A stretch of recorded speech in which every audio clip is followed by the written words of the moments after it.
All right, let's jump right in. We're going to talk about aperture, which is, one of the most powerful settings in photography. But let's be real, it can also be one of the most confusing. I promise, though, by the end of this, it's all going to make perfect sense.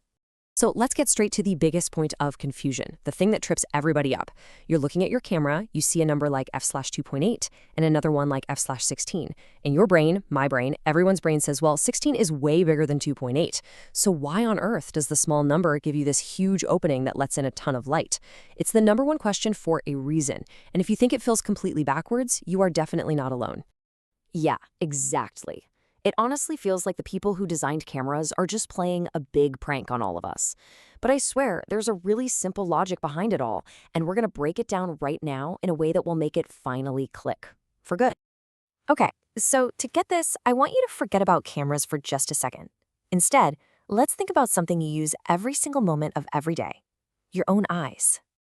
Just think about it, right? You walk into a dark room, and what happens? Your pupils get huge. They open up as wide as they can to gather every last bit of light.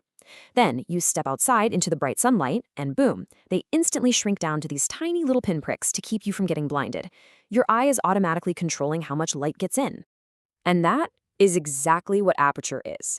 It's nothing more than the pupil for your camera's lens.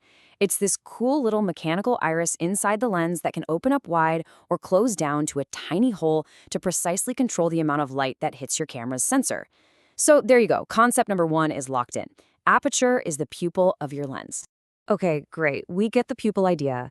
But that still doesn't solve our main problem, does it? We're still left with those confusing backwards numbers. Why is f2.8 a wide-open pupil and f16 is a tiny, squinting one?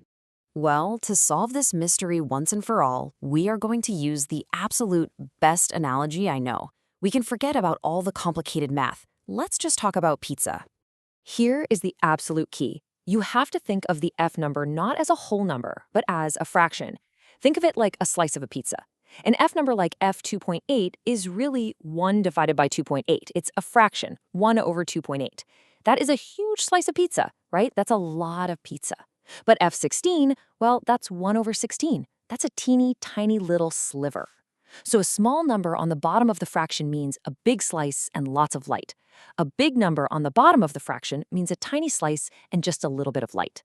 So let's just lay it all out nice and simple. A low f number, say f2.8, gives you a wide, big opening that lets in more light. A high f number, like f16, gives you a narrow, small opening that lets in way less light. And just like that, the whole confusing technical part is sorted. But this is where it gets really fun. Understanding aperture isn't just about the technical stuff, about getting the brightness rate. It's about unlocking some incredible creative control. Aperture basically has two superpowers that are going to totally transform your photos. Okay, so superpower number one we've kind of already covered. It controls the brightness. But superpower number two, now that is the real game changer. It controls something called depth of field. And depth of field is really just a fancy term for how much of your photo is in sharp focus from the front all the way to the back. So if you use a low f number, like f2.8, you get a really shallow focus. This is what creates that beautiful, professional-looking photo where your person is perfectly sharp and the entire background just melts away into this dreamy blur. It's exactly what portrait mode on your phone is trying to copy. Then on the other side, if you use a high f number, like f16, you get a super deep focus. This is where everything from the little flowers right in front of you to the huge mountains way in the back is crystal clear. It's absolutely perfect for those epic landscape shots. Now, it is really important to remember that aperture isn't a solo act. It doesn't work all by itself. It's actually part of a team. Yeah, it's one of the 3 core pillars of photography, which we call the exposure triangle. The other 2 are shutter speed and ISO. So when you change your aperture to get that blurry background, you might also have to adjust your shutter speed or ISO just to make sure the photo has the perfect brightness. They all have to work together in this kind of delicate dance.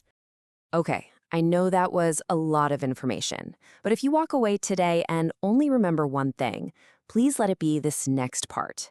This is a super simple memory hook for the creative side of aperture.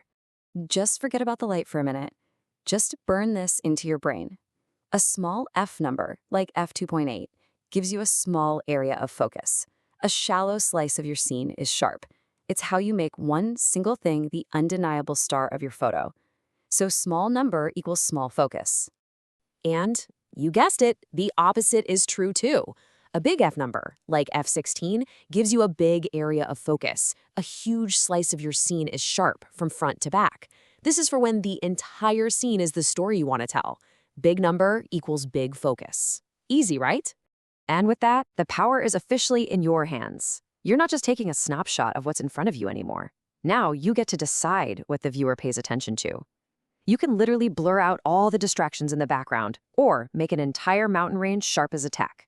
Aperture is your storytelling tool, so the only question left is, what story are you going to tell?